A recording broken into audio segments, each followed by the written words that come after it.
श्रियकान्ताय कल्याणनिधये निधयेतिनाम् श्रीवेङ्कटनिवासाय श्रीनिवासाय मङ्गलम्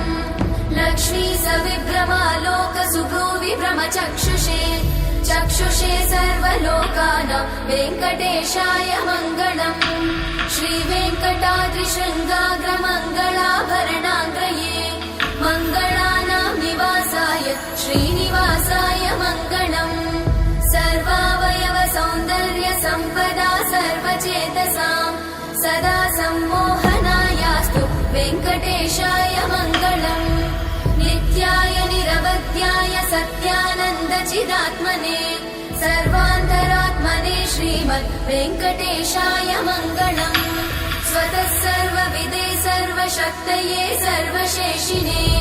सुलभाय सुशीलाय वेङ्कटेशाय मङ्गलम्।